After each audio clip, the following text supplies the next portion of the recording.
San Mateo capítulo número 3, versículo 17. San Mateo capítulo 3, versículo 17, dice la palabra de Dios. Y hubo una voz de los cielos que decía: Este es mi Hijo amado, en quien tengo complacencia. Oramos. Querido Padre Celestial, gracias por esta maravillosa experiencia que hemos tenido durante la semana.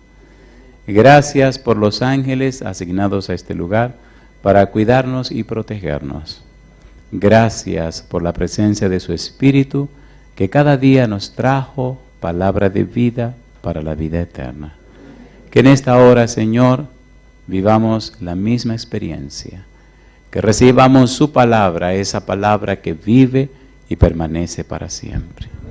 En esta hora, Dios querido, le rogamos, habilítenos, capacítenos para comprenderla, para entenderla, para asimilarla, y que esa palabra bendita, oh Dios, pueda anidar en nosotros, cambiando y transformando nuestra vida a la semejanza de Cristo Jesús.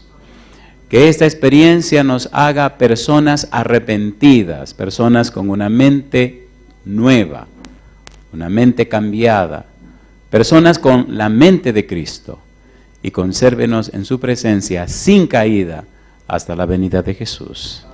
Bendiga a los presentes, pero también bendiga, Señor, a los que están en cualquier lugar del mundo y siguen esta programación. Háblenos en esta hora, Dios querido.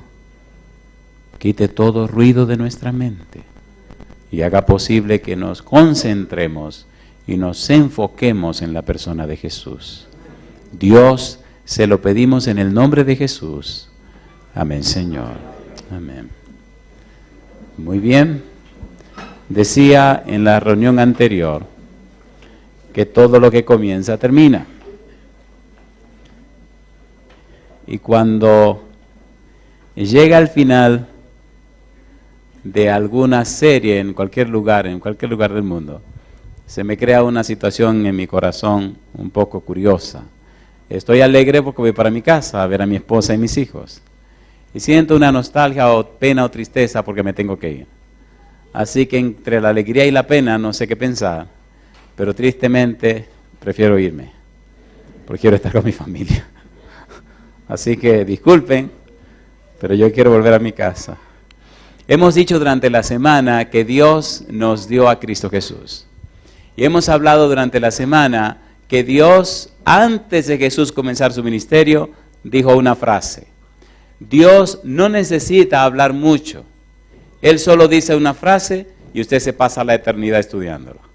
Porque todo lo que hemos dicho y todo lo que se pueda decir de la palabra, este es mi Hijo amado, en quien tengo complacencia, no será suficiente ni aún por la eternidad.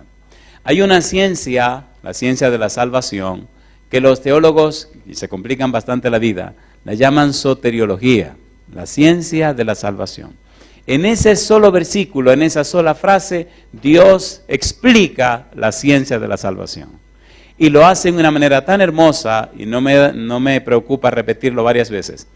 Dice la misma frase cuando Jesús está para comenzar su ministerio, y repite la frase cuando Jesús está para terminar su ministerio. Porque escuche, no hay ciencia más profunda, no hay ciencia mejor que la ciencia de la salvación.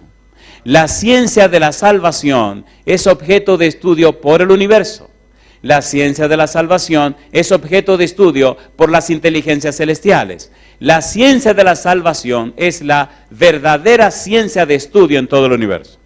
Lo increíble de la ciencia de la salvación es cómo Dios quiere que tú y yo seamos maestros de la ciencia de salvación.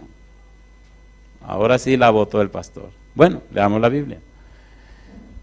Efesios capítulo 3, versículo 10. ¿Cuál es la misión de la iglesia? ¿Cuál es el trabajo de la iglesia?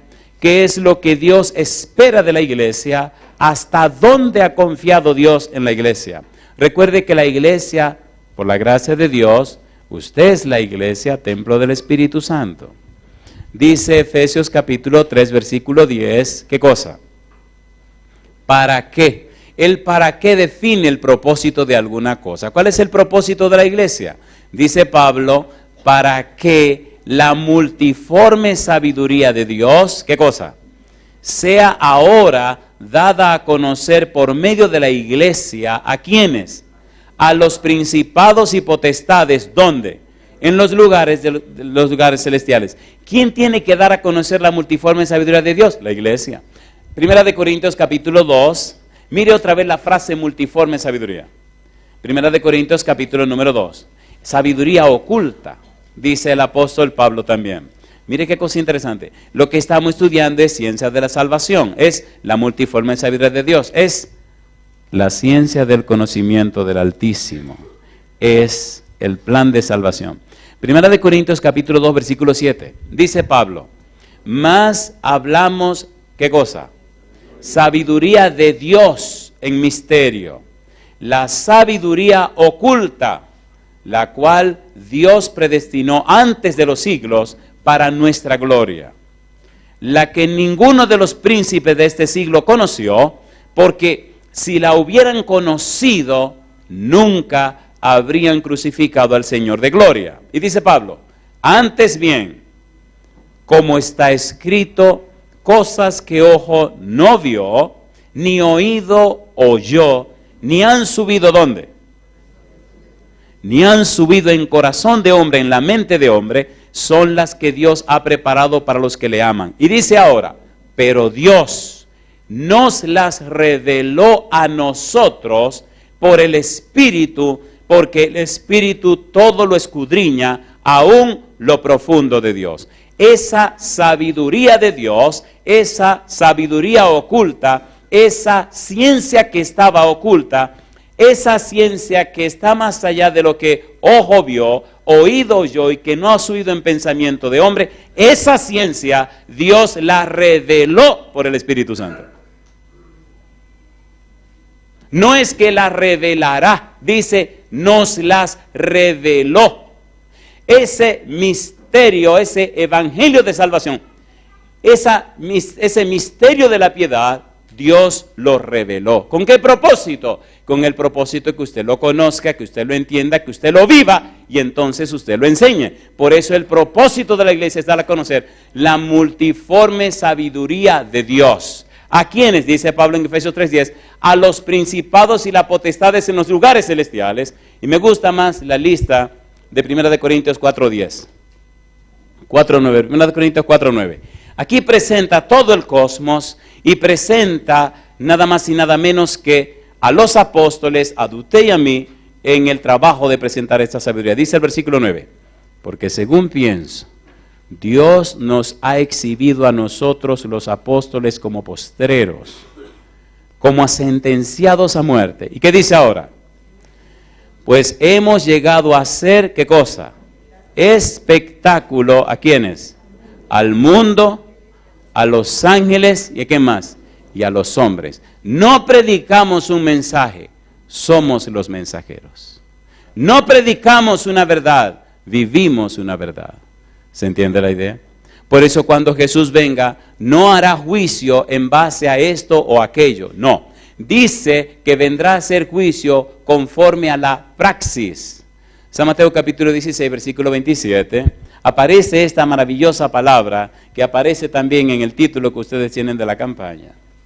San Mateo 16, 27. Mire cómo lo dice Jesús. Por eso es tan importante entender esto que estamos haciendo del sacrificio de Jesús. Versículo 27, Mateo 16, dice, porque el Hijo del Hombre vendrá en la gloria de su Padre con sus ángeles, y entonces pagará a cada uno conforme, ¿a qué cosa? A su praxis, conforme a su experiencia, conforme a sus vivencias, conforme a lo que es en realidad. Usted puede engañarse a usted mismo por un tiempo, puede engañar a los demás por mucho tiempo, pero nunca engañará a todo el mundo todo el tiempo. Y como dice Pablo en el libro de Gálatas, no os engañéis, Dios no puede ser burlado, porque todo lo que el hombre sembrare, eso también segará. Porque el que siembra para la carne, de su carne segará corrupción, pero el que siembra para el Espíritu, del Espíritu segará vida eterna. ¿Qué está sembrando usted? La iglesia ha sido llamada y escogida por Dios. Usted ha sido llamado y escogido por Dios, hermano, hermana, amigo, amiga, para revelar la belleza del carácter de Dios. No solo a los hombres, pero también a los ángeles. No solo a los ángeles, pero también al cosmos, a todo el universo. Y yo pregunto, ¿es hermoso o no es hermoso? ¿Qué dice 1 de Pedro 2:9? Mas vosotros sois, ¿qué cosa? No, primero, linaje escogido. Número 2, real sacerdocio. Número 3, nación santa. Número 4, mire esos 4 perfiles. Número 1, linaje escogido. No somos comunes ni corrientes. Ahora nosotros somos hijos e hijas del Altísimo. ¿Por qué vivimos de esa manera tan pobre y arrastrada?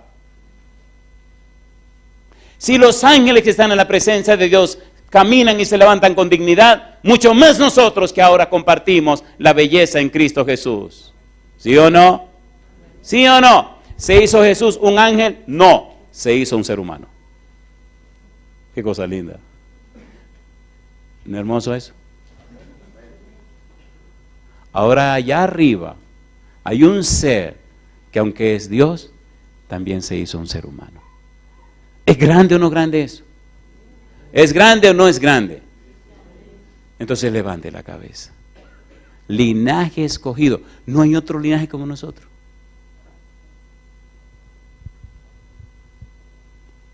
¿Es así o no es así? ¿Es así o no es así? Le llaman a Cristo nuestro hermano mayor. A mí me gusta una frase en el libro de Hebreos capítulo número 4. Oigan, vamos rápido a ver si entramos al tema porque estos preliminares se ponen sabrosos y entonces uno se descuida y se queda comiendo ensalada y entonces no se come la comida. Hebreos capítulo número 4, mire qué cosa rica, versículo 15. Porque no tenemos un sumo sacerdote que no pueda compadecerse de nuestras debilidades. ¿Qué dice ahora?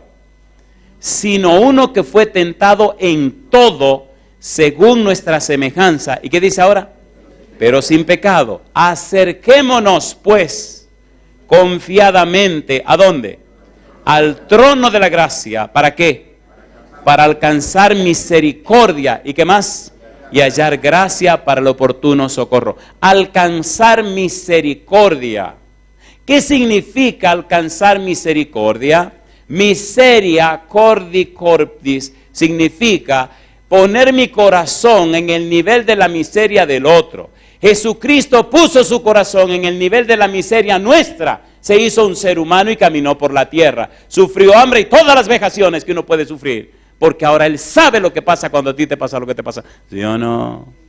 En su casa lo rechazaron sus hermanos. Claro, inclusive le dijeron, si tú eres el Mesías, ¿por qué no te vas a la capital?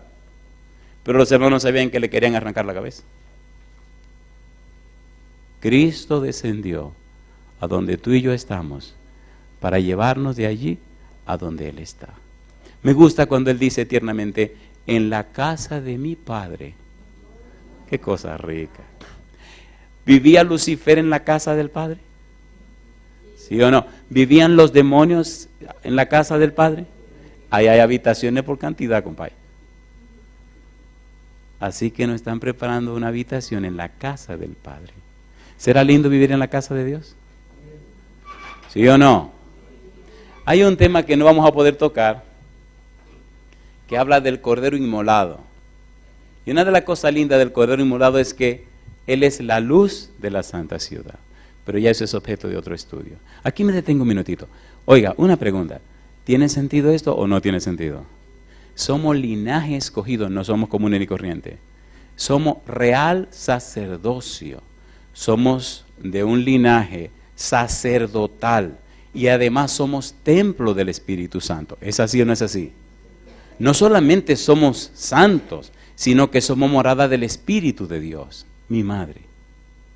Y si eso, como si eso fuera poco, somos un real sacerdocio, somos descendientes y somos conectados y somos hijos del Rey Altísimo. Dice Apocalipsis que Cristo nos hizo un reino de reyes y sacerdotes, ¿sí o no? Y como si eso fuera poco, linaje escogido, real sacerdocio, nación santa, pueblo adquirido por Dios. ¿Cómo nos adquirió Dios? Vamos a ver en un momento cómo nos adquirió. Nos compró con la sangre de ¿quién? Por eso el bautismo es tan importante, porque el bautismo es una transacción comercial espiritual, donde Dios compra a los seres humanos con la sangre preciosa de su Hijo. Por eso es tan importante el bautismo. Y ahora hay un propósito de todo esto, para que anunciéis las virtudes de aquel que os llamó de las tinieblas a su luz admirable. Anunciar las virtudes significa presentar en tu vida los perfiles, las características, las bellezas, la santidad del carácter de Dios. ¿Cómo logró Cristo todo eso? A través de su sacrificio.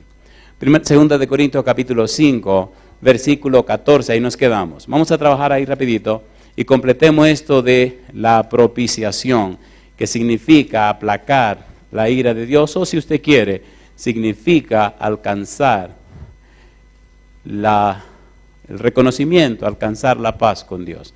Segunda de Corintios capítulo 5, versículo 14, leíamos: porque el amor de Cristo nos constriñe, pensando esto, que si uno murió por todos, ¿qué cosa? Luego todos murieron. Versículo 21. Al que no conoció pecado, por nosotros lo hizo pecado, para que nosotros fuésemos hechos justicia de Dios en él.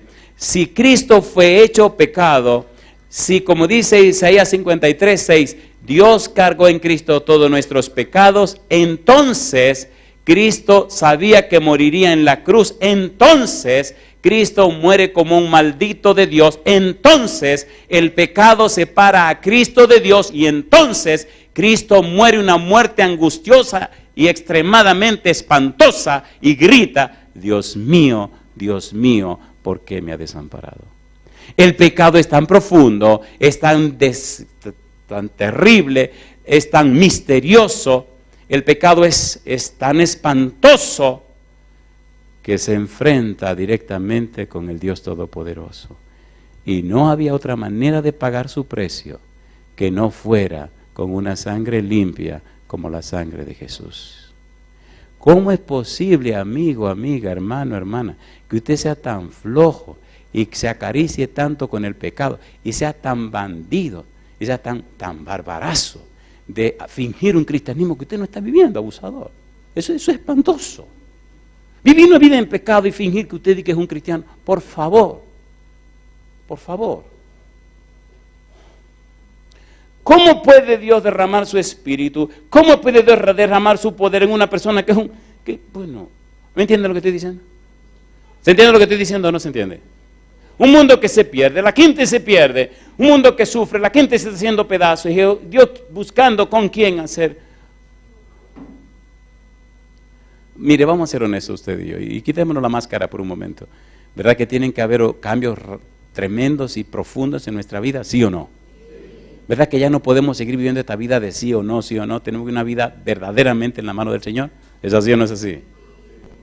¿Es así o no es así? La gente está tan ciega que no les importan ni sus hijos. Viven como les da la gana, poniendo en riesgo la salvación de su propia familia. Eso es criminal. Hablaba una vez con una niña y ella lloraba. Le digo: ¿qué te pasa, mi hija? Dice que yo no soporto más la hipocresía en mi casa. Digo: ¿cómo así? Dice: sí, pastor. Fingen una cosa en la iglesia y en mi casa son otra cosa. Se llevan como perros y gatos en la casa y en la iglesia fingen que son un matrimonio perfecto. Digo: ¿y qué tú piensas hacer? Me voy al colegio a estudiar. Pero ¿cómo así? Sí, yo quiero ser cristiana, pero esto de fingir una cosa y ser otra, ya eso no me gusta. Ya eso no me gusta. Yo quiero vivir y servir a Dios. Cristo vino, querido, querida, a pagar el precio de esos pecados, a rescatarte del pecado, a liberarte del pecado. Vamos rápido a ver cosas lindas en la Biblia.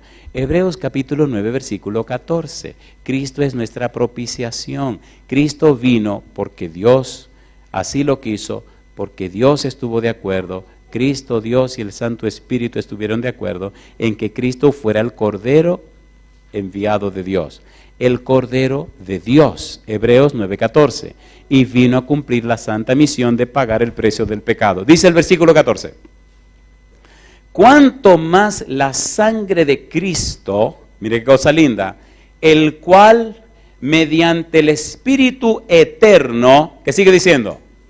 Se ofreció a sí mismo sin mancha a Dios, limpiará vuestras conciencias de obras muertas para que sirváis al Dios vivo. Le hago una pregunta, ¿aparecen los tres en ese versículo, sí o no? Dice Cristo mediante el Espíritu eterno. Cuando Cristo fue bautizado, ¿quién apareció en forma de paloma? El Espíritu Santo. ¿Y quién habló desde el cielo? El Padre. Así que los tres están de acuerdo en la salvación del ser humano. Porque Dios estaba en Cristo reconciliando consigo al mundo. Es el tema del cielo, la salvación tuya y la salvación mía. ¿Cómo es posible que tú seas tan indiferente al mayor empeño que tiene el cielo? Salvarte a ti. Eso es criminal. Eso es criminal. Eso es criminal. Primera de Juan capítulo 4, versículo 10. Mire más. Primera de Juan capítulo 4, versículo 10. Cristo es la propiciación. Dios nos dio a Cristo porque Dios, número uno, necesita y quiere salvar al pecador. Número dos, pero necesita mantener el orden en el universo. ¿Se entienden las dos cosas? ¿Se entiende o no se entiende? Yo quiero salvar al pecador, pero tengo que mantener el orden en el universo. La santa ley se mantiene, los principios se mantienen. No voy a quebrantar los principios, pero voy a pagar el precio del pecado. ¿Cómo? Dándole a mi hijo, dándole lo mejor que tengo. Una pregunta, ¿qué ocurrió el día que Cristo murió en la cruz? ¿No se hizo de noche? ¿No se oscureció todo? ¿Sí o no? En ese libro que no me cansaré de mencionar, Deseado toda la gente, dice la autora que Dios quería venir a estar con su hijo. Y cuando a usted se le muere un hijo, ¿no le gusta estar con su hijo? ¿Le gusta o no le gusta? Bueno, dele gloria a Dios si un hijo no se le ha muerto, pero yo he hecho funerales y he visto el rostro de los padres y las madres cuando el hijo se murió. Escuche esto. Una vez tuve que hacer un funeral de un muchacho de 22 años, una familia muy distinguida, y toda esa bobería que el ser humano tiene aquí en la tierra, que dinero, distinción, y toda esa tontería que se acaban cuando Cristo venga. El muchacho, no sé qué le pasó y se dio un balazo en la cabeza. La Biblia dice clarito que los homicidas no entrarán en el reino de los cielos. Y yo me pasó, parece, porque yo decía, bueno, ¿a quién le tocará ese funeral, compadre? Y resulta que me llama nada más y nada menos que la mamá del muchacho.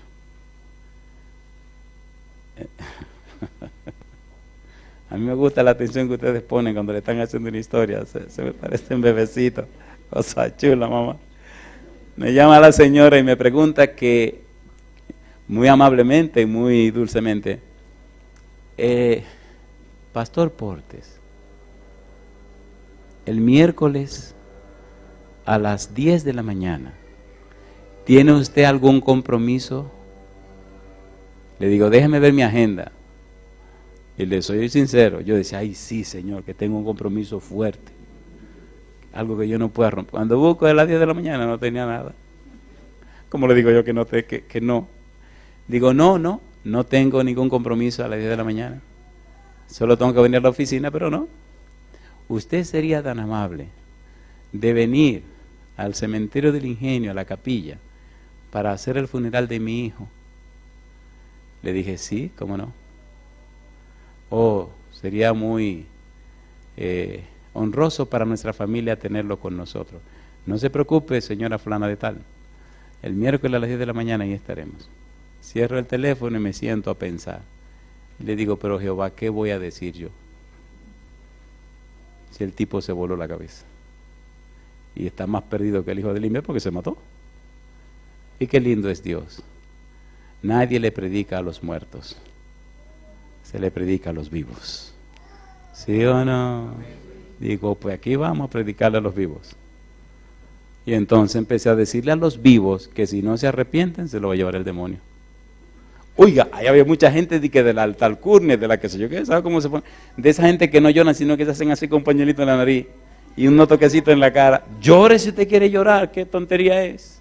Y se reprimen, porque no es ético. Mire, y cuando empecé y hablé, y se lo dije en la cara, se lo dije en la cara, le dije, los seres humanos inventan tantas boberías que ni siquiera le permiten a los dolientes llorar por la gente que se le muere. Aquí veo todos ustedes reprimiéndose, dije, porque le da vergüenza delante de don fulano. Llore si usted le da la gana de llorar. Ese es su hijo, ese es su hermano, es quien sea. Llore. Uy, si me creyeron, empezó una lloradera y una gritería. Digo, que lloren ahí, ¿qué importa? Y entonces le predicamos a los vivos. Dice la palabra de Dios, 1 de Juan capítulo 2, versículo 2. Ay, queridos, estos versículos lo van a necesitar toda la vida. Dice el versículo 2, y Él es la propiciación por nuestros pecados, y no solamente por los nuestros, sino también por los de todo el mundo. Significa que la muerte de Cristo Jesús propició, la muerte de Cristo Jesús pagó, la muerte de Cristo Jesús cumplió, la muerte de Cristo Jesús resolvió el problema de la paga del pecado. Dios sigue siendo justo y el que justifica a aquel que es de la fe de Jesús. Alabado sea el nombre de Dios. Qué cosa linda. Dios sigue sentado en su trono, los principios se mantienen, la ley se mantiene y el Salvador puede ser salvado y rescatado para gloria de su nombre. Qué cosa linda. ¿Es hermoso o no es hermoso? ¿Es hermoso o no es hermoso? Y se conserva el orden en el universo. Pero alguien tenía que pagar el precio. Su nombre, Cristo Jesús. Por eso lo amo tanto. ¿Y cómo es posible que vivamos de cualquier manera, habiendo sido comprado a un precio tan alto? Mire que dice la Biblia, San Mateo 20, 28. Disculpen, pero a mí me gusta la Biblia. Mateo 20, 28. Y me gusta lo que Dios dice al hombre, no lo que el hombre dice de Dios. Mateo 20, 28. ¿Qué dice el versículo 28? ¿Qué me dice el verso 28? Mateo 20, 28. Como el Hijo del Hombre no vino para ser servido, sino para servir, ¿y qué más? Y para dar su vida en rescate, ¿por cuánto? Por muchos. ¿Qué es un rescate? Un rescate es lo que se paga para darle libertad a uno que ha sido secuestrado. ¿Es así o no es así? ¿Es así o no es así? El problema del rescate en la parte espiritual es que está ocurriendo en la tierra lo que se llama el síndrome de Estocolmo. El síndrome de Estocolmo es nada más y nada menos que una interesante historia de una mujer que fue secuestrada y al final se enamoró del secuestrador y no se quiso ir, mire qué barbaridad, y se quedó con el secuestrador. Es posible que usted se enamorara del diablo, de Satanás y de la bobería que le está ofreciendo, como le ofreció a Cristo en el monte de la tentación. Es posible que el brillo de este mundo te esté ocurriendo a ti con el síndrome de Estocolmo. Es muy probable que Satanás te esté echando en su bolsillo porque te compró con las cosas que te está dando, ¿sí o no? Eso se llama prostitución espiritual. Por eso Jesús y el Señor decían en el Antiguo Testamento que Israel estaba prostituida porque estaba yéndose con otros dioses. El único Dios es que va de los ejércitos. Y dice, yo soy tu marido. Si el dinero te está comprando, si la fama te está comprando, si la juventud te está comprando, si lo que sea te está comprando, se llama idolatría. Ídolo es todo aquello que ocupa el lugar de Dios en nuestra vida. ¿A quién estás rindiendo tu vida? Lo bueno es que tu vida dice con quién estás caminando. Si es verdad que eres de Jesús, si es verdad que caminas con Jesús, si es verdad que perteneces a Dios, si es verdad que el Señor mora en ti, si es verdad que tu vida está llena del Espíritu, en ti habrá interés por aquellos que se pierden para que alcancen la salvación. La predicación del Evangelio no es un acto, es una experiencia. Cuando estás lleno del Espíritu Santo, no puedes estar tranquilo viendo cómo la gente se pierde. No puedes dormir.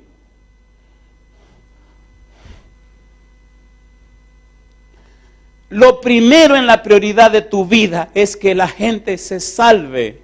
Nada te faltará, pero habrá un peso dentro de ti que en las noches te despierta y ya no hay más sueño pensando tantos lugares en la tierra y nadie va a predicar el Evangelio. Tantas personas perdidas, no porque son malas, sino porque son débiles. No por esto o por aquello, sino porque no saben cuánta gente está lejos de Dios.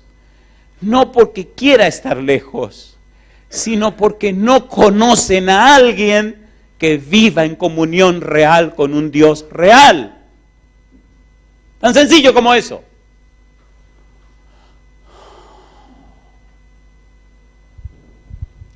He tenido que vivir muchas experiencias con mucho tipo diferente de gente. Y algunos cuando comenzamos tienen unos prejuicios tan espantosos que me miran por encima del hombro y me maltratan. Después,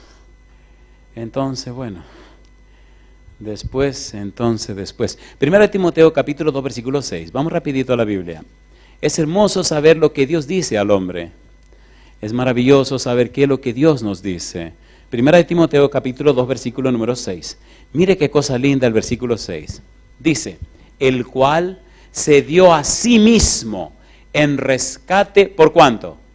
Por todos, de lo cual se dio testimonio a su debido tiempo.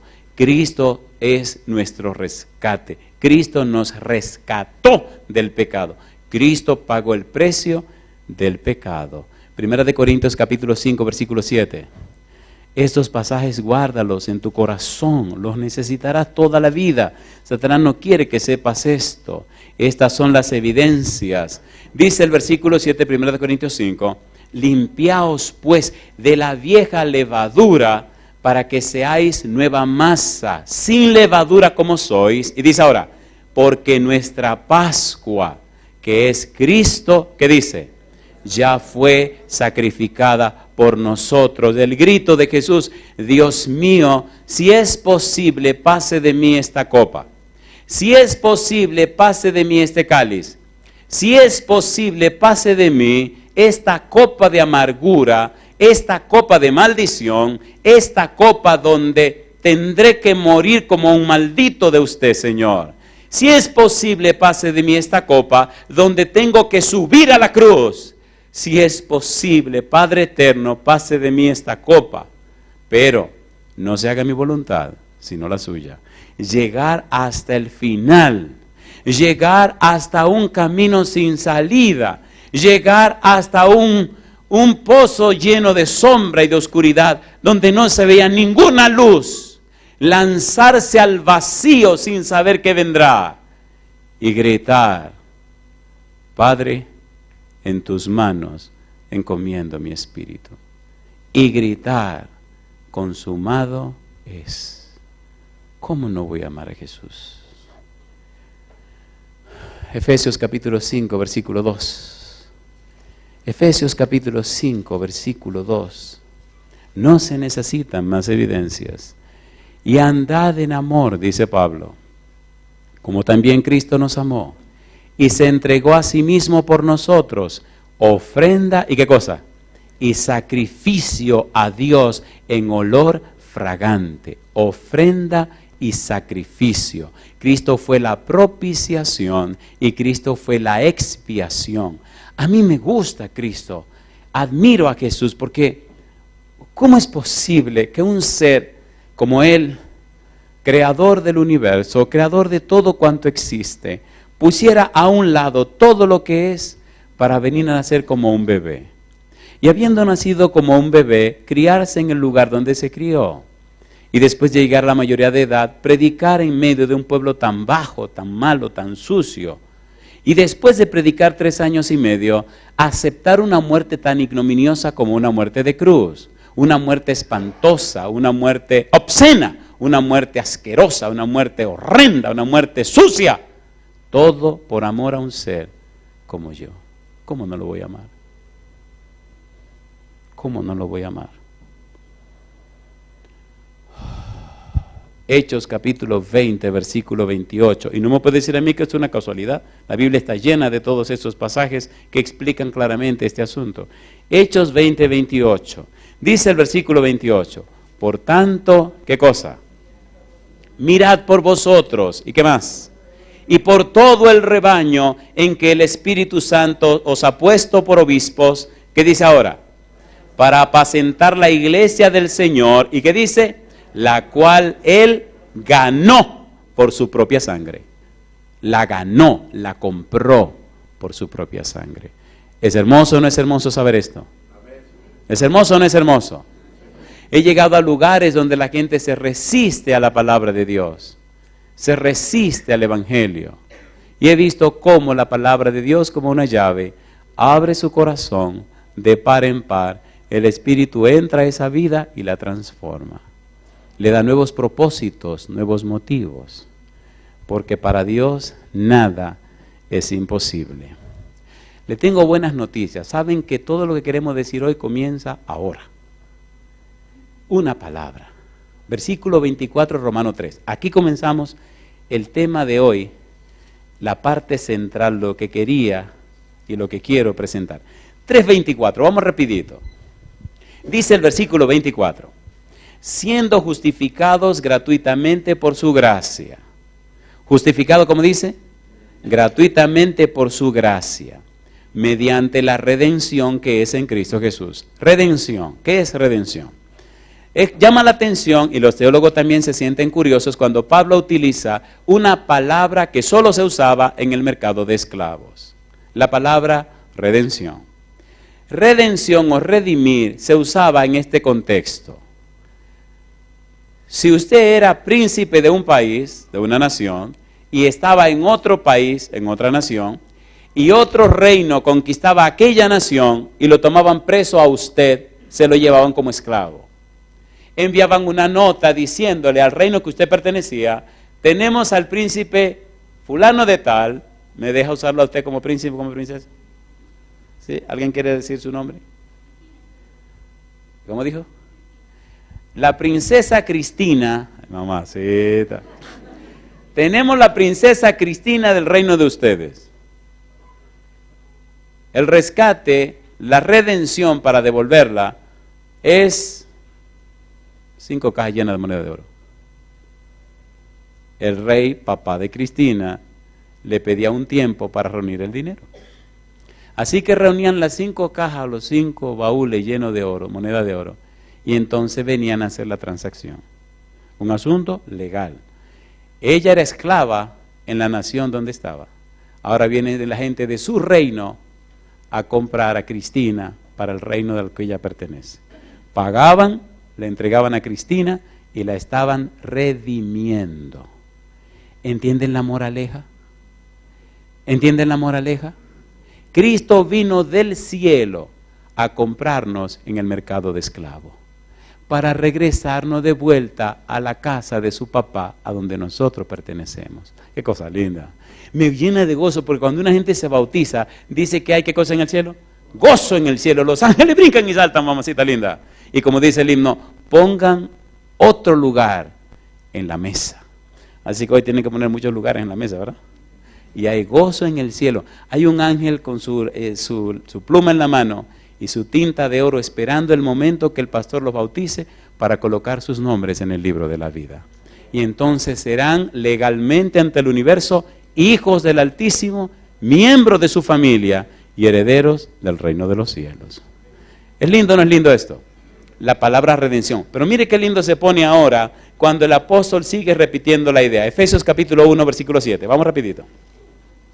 Efesios 1:7. Cristo nos compró del mercado de esclavos. Efesios capítulo 1, versículo número 7. Dice el verso 7. En quien tenemos, ¿qué cosa? Redención por su sangre. Nos compró no con oro o plata, nos compró con su sangre. Redención por su sangre. El perdón de pecados según las riquezas ¿de qué? De su gracia. Y sigue diciendo el apóstol en Tito capítulo 2 versículo 14. Tito capítulo 2 versículo número 14. Dice el verso 14. Quien se dio a sí mismo por nosotros, ¿cómo dice? Para redimirnos de toda iniquidad. ¿Qué es iniquidad? Decía anoche que iniquidad es un tipo de pecado premeditado, preparado, arreglado, pensado, Es un pecado que usted se preparó para hacerlo. Y a pesar de prepararse y arreglarse para hacerlo, Dios no lo rechaza. Como quiera lo busca. Bendito sea Dios. Me decía una señora, yo no tengo perdón de Dios. ¿Por qué no tiene perdón de Dios? Porque esto yo lo preparé y lo cometí. Digo, mire, ¿usted no cree que Dios sabía que usted lo estaba haciendo? Dice, ¿cómo? Digo, no sea tonta, no sea boba. Cristo vino a perdonar esos pecados. Pero no siga haciéndolo para que no le pase algo peor. ¿Se acuerdan lo que le dijo Cristo al paralítico? ¿Se acuerdan o no se acuerdan? El tipo que le bajaron por el techo. Cristo lo mira y le dice, tus pecados te son perdonados. ¿Qué era lo que más angustiaba al paralítico? ¿La parálisis que tenía o los pecados que había cometido? Los pecados que había cometido. Por eso Cristo le mira a los ojos y el tipo lo que tiene más vergüenza que otra cosa. Y Cristo le dice, este tipo necesita paz mental antes que curación del cuerpo. A ti te digo, tus pecados te son perdonados. Y entonces comienzan los chismosos. ¿Qué es lo que está perdonando pecado? El único que puede perdonar pecado es Dios. Así que, y Cristo mira a los escribas y los fariseos y le dice, ¿y a ustedes qué le pasa? Perdón, esta es la versión Andrés habla hoy, esta es la versión mía. ¿A ustedes qué le pasa? Pues para que vean que el Hijo del Hombre tiene potestad de perdonar pecado. Oye, levántate de ahí, agarra la cama y vete para tu casa. Y el tipo dio un salto, agarró su asunto, se echó el hombro y salió corriendo. ¿Qué era lo más importante para el paralítico? ¿La curación o el perdón? El perdón. ¿Recuerdan al ciego Bartimeo? ¿Qué pedía el ciego? ¿Dinero? Sí, dinero, todos los ciegos piden una moneda, pero este ciego era un tiguerazo. Cuando el Bartimeo Bartimeo pregunta, ¿qué es lo que pasa? Va pasando Jesús de Nazaret. Así. Y se paró él y comenzó, Jesús, hijo de David, ten misericordia de mí. Y a vocear duro, Jesús, hijo de David, ten misericordia de mí. La gente le decía, cállate la boca, cállate la boca. Uy, entonces era que el cieguito tiraba más fuerte. Jesús, hijo de David, ten misericordia de mí. Y Cristo lo escucha y dice, se detiene. Tráiganlo. La misma gente que le decía, cállate la boca, ahora le dice, ten ánimo, el Señor te llama. ¡Qué tragedia! Así son los seres humanos. Usted decide venir a la iglesia a buscar de Dios y te dicen 60,000 tonterías. Y después que lo hace, te felicitan. Te felicito, tú eres, wow, qué buena decisión hiciste. ¿Cómo? Y tú no me hagas caso, pues hiciste muy bien. Este mundo es una locura. Cuando traen el ciego y lo presentan delante de Jesús, a mí me gusta la pregunta que le hace Jesús. Jesús le dice, ¿qué quieres que te haga? Si él dice, que me den una moneda. Jesús le dice a Judas, dale una moneda al ciego y sigue su camino. Pero tener un ciego común es tener un tiguerazo, un ciego tigre. Le dice, Señor, que vea. Cosa chula, mamacita linda. Este ciego sabía que este tipo le podía devolver la vista. ¿Volvió a ver o no volvió a ver? Si Cristo viniera a la vida tuya hoy, ¿qué tú le pedirías? ¿El resto del dinero para pagar tu casa? ¿Para terminar de pagar el carro? Nosotros somos tan bobos que por la mañana le pedimos a Dios tanta tontería que Él ya nos dio. Entonces, oiga bien, como le pedimos lo que ya nos dio, no lo tenemos. Ni tenemos lo que Él nos quiere dar. Así que nos quedamos con nada. Estamos, como decía una señora, de la patada. ¿Es así o no es así? ¿Nos dio todo el Señor en Cristo Jesús? ¿Qué dice Romanos 8:32? El que no escatimó ni aun a su propio Hijo, sino que lo entregó por todos nosotros, ¿cómo no nos dará juntamente con Él todas las cosas? ¿Cuántas son todas las cosas? Todas las cosas. ¿Sí o no? Pero como no lo conocemos, nos faltan todas las cosas. ¿Es así o no es así? ¿Es así o no es así? Mira lo que dice la Biblia. 1 Corintios capítulo 6. Oiga, el reloj aquel va que dale, y no se para ni loco. Vamos a resumir esta cuestión, lo que nos falta. 1 Corintios capítulo 7, versículo 23. Vamos rapidito. Recuerde que estamos hablando de redención. 1 Corintios 7, 23. Y recuerde que redención, redimir es comprar un esclavo. Éramos esclavos del pecado y Cristo nos compró. 1 Corintios 7, 23. La Biblia es un manantial y jamás le encontraremos fondo. 1 Corintios capítulo 7, versículo número 23. Napoleón decía, vísteme despacio que voy rápido. Aquí está. 7:23. ¿Cómo dice el versículo 23? Por precio fuisteis comprados. No os hagáis esclavos de ¿quiénes? De los hombres. Somos esclavos, siervos de ¿quién? De Cristo. ¿Quién nos compró? Cristo. ¿Quién es nuestro Señor? Cristo. Cuando nosotros declaramos que Cristo es nuestro Señor, estamos diciendo que nuestra mente, nuestra voluntad y nuestra conciencia le pertenecen a Él. Estamos diciendo que vamos a pensar como Él piensa, que vamos a vivir como Él vive, que vamos a servir como Él sirve, que vamos a amar como Él ama y que toda nuestra vida será solamente para reflejar la belleza de la vida de Cristo Jesús. Porque somos su propiedad. Si usted compra un caballo o usted compra un carro, ¿quién maneja el caballo y quién maneja el carro? El que lo compró. ¿Sí o no?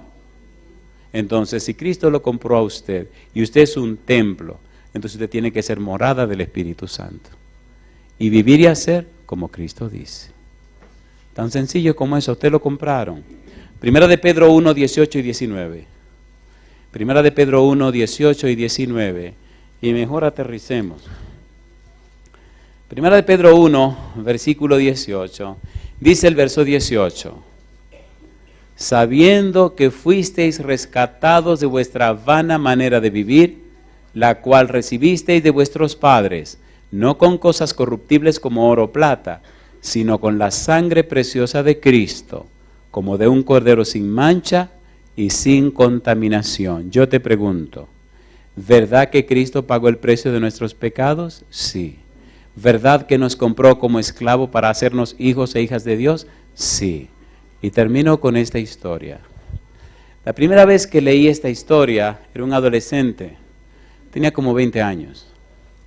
La historia se llama El Negro José. ¿Cómo se llama? El Negro José. A mí me ha maravillado que ustedes aquí no tienen el privilegio de tener muchos negritos. Me da tanta pena que no tienen casi negros. Fui a un lugar, compadre, que era diferente. Cuando apareció un blanquito, parecía una cosa fuera del lugar. Y yo decía, ¿qué hace este blanquito aquí? Y se reían.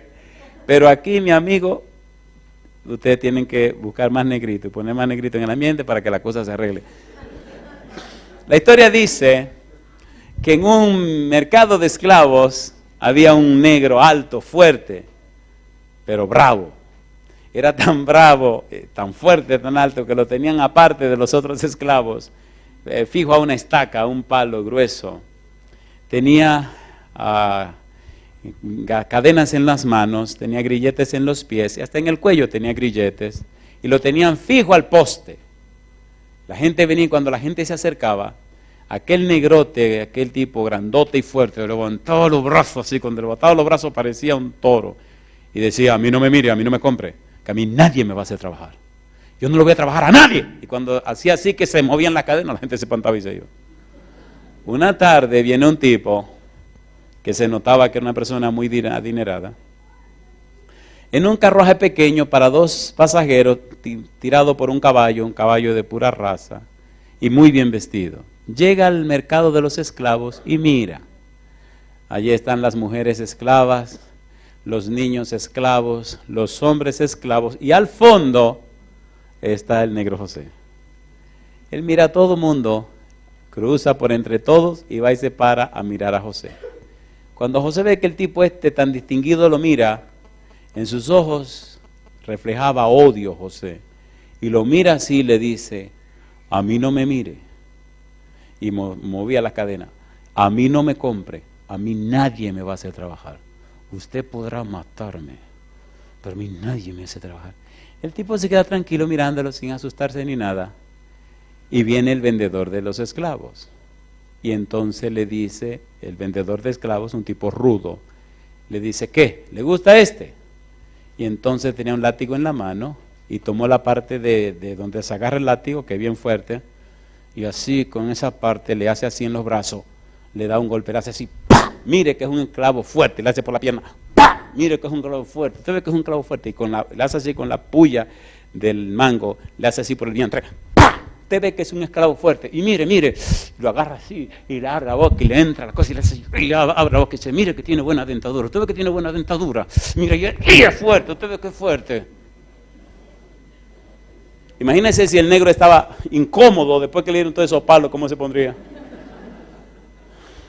Y el Señor tranquilo miraba a José y miraba al vendedor.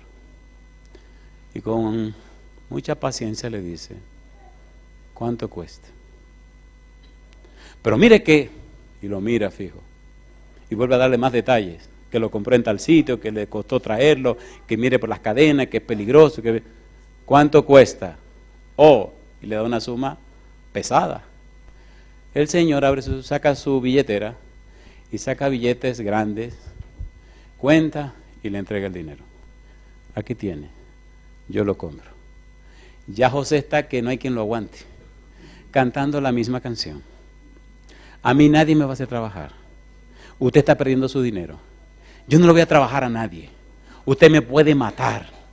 Y mientras José cantaba la canción, estos dos hacían la transacción. El tipo registró, arregló sus recibos, se lo entregó y empezó a decirle, ya yo se lo vendí. Ya el esclavo es suyo. Así que empezó a quitarle las cadenas a José. La última que le quitó fue la del cuello, y para cuando se la quitó tenía una pistola en la mano. De esos que tiraban un tiro, pero que cuando estaban en la cabeza te partían la cabeza. Así que cuando le quitó el último grillete de la garganta, dio un paso para atrás con la pistola en la mano. Y le dice al señor que compró, el esclavo es suyo, ya está libre. El señor mira así, le pregunta, ¿cómo se llama? Se llama José. José, ven. Y da la espalda y sigue caminando. Va y quita, desamarra las bridas del caballo. Se monta en el cochecito. Le dice, ven, siéntate aquí. Ustedes saben que los esclavos siempre venían a pie. Este no. Dijo, ven, siéntate aquí. Así que desde que salieron de la venta del mercado de esclavos hasta la casa, José se pasó todo el camino cantándole la misma canción. Ya ustedes se la saben, ¿verdad? Llegaron a la casa de este señor, un hacendado, un tipo muy rico. Vinieron unos esclavos, él se desmontó, entregó la rienda del caballo, le dijo, ven conmigo, José. Y José iba cantando, todavía no se sabía otra canción. Cruzaron por la orilla de la casa grande, una casa preciosísima. Fueron por el patio, muchas flores, un jardín grandísimo. Entonces pasaron por un caminito de piedra y salieron al otro lado de la casa. Así arriba se veía una colina y en ella una de esas cabañas hechas de troncos, bastante grande y hermosa con chimenea y todo. Y un pasadizo de flores y un arroyo entre la casa grande y la casa de troncos, la cabaña. El hombre va adelante y José viene detrás. Cuando llegan a la cabaña, él abre la puerta y entra, está todo amueblada, y encima de una mesa hay un pergamino. Y entonces el Señor toma el pergamino y le dice, mira José, yo te compré para darte la libertad. Firma este pergamino y tú eres un hombre libre. Si firma este pergamino, eres hombre libre, la cabaña es tuya, y 100 acres que hay detrás de la cabaña son tuyos también. Yo te compré para que sea un hombre libre. Él no lo podía creer. Así que tomó el documento y como sabía leer, empezó a leerlo, yo fulano de tal, declaro que Lo único que hacía falta era que firmaran y pusieran el nombre del que iba a ser beneficiario de ese documento. Y José inmediatamente agarró una pluma, la mojó en tinta y firmó. Y entonces le dijo, ¿yo soy un hombre libre? Sí, José. ¿La cabaña es mía? Sí, José. ¿Yo soy un hombre libre? Sí, José. Entonces el negro soltó el pergamino, se tiró de rodillas y abrió los brazos y le dijo, amo, ¿qué usted quiere que yo haga? ¿Entendieron? Ahora José iba a ser un esclavo por amor, por agradecimiento. ¿No fue eso lo que hizo Jesús? Por eso yo decidí ser un esclavo por amor, por agradecimiento. Y no me importa lo que Jesús me pida, yo lo voy a hacer. Aunque sea romper la agenda de vacaciones con mi familia para venir a Bariloche a predicarle a los hijos del Señor. ¿Le gustaría ser un esclavo del Señor? Por amor, por agradecimiento. Entonces ponte en pie conmigo. Dios querido, Padre Santo y amado, la palabra perdón es muy común y corriente. La palabra discúlpame también es común. Señor, no tenemos palabra para decirle cuánto dolor nos ocasiona haber sido tan descuidados con usted. Usted es tan caballeroso, tan amable, tan tierno, tan bondadoso, tan misericordioso, tan clemente. Usted es tanto Dios que este pecado necio que nos domina no nos ha dejado ver la grandeza y la belleza de su carácter. Pero hoy, Dios, venimos ante usted, como el negro José de la historia, para agradecerle por el certificado de liberación que nos dio en Cristo Jesús. Para agradecerle ahora el lugar que ha preparado en el cielo para nosotros. Para agradecerle el don de la vida eterna. Para agradecerle la persona de Jesús a quien entregó por nosotros. ¿Sabe Dios? Nosotros queremos conocerle mejor a usted. Por favor, querido Señor, habilite nuestra mente, capacítenos, dándonos la mente de Cristo, para que nuestra comprensión sea espiritual y no más carnal, para que nuestra visión celestial sea aclarada, y veamos a Jehová en su hermosura, y veamos al Señor en su santidad. Que entonces, al conocerle a usted, nuestra vida refleje su carácter. Es lo que anhelamos, es lo que pedimos. Y si el tiempo dura, Señor, que nuestro testimonio en esta tierra sea tan real, que nuestro testimonio en esta tierra sea tan veraz, que nuestro testimonio en esta tierra sea tan poderoso, que inspire a otros para venir a entregarse a Cristo Jesús. Bendiga a los presentes, pero también bendiga a todos aquellos y aquellas que nos siguen en cualquier lugar del mundo. Que ellos también le conozcan a usted, Señor. Que ellos y ellas también se entreguen a usted. Y que todos juntos conformemos la familia de Dios. Es nuestro anhelo, Señor, y nuestra oración. Lo pedimos en el nombre de Jesús. Amén, Señor.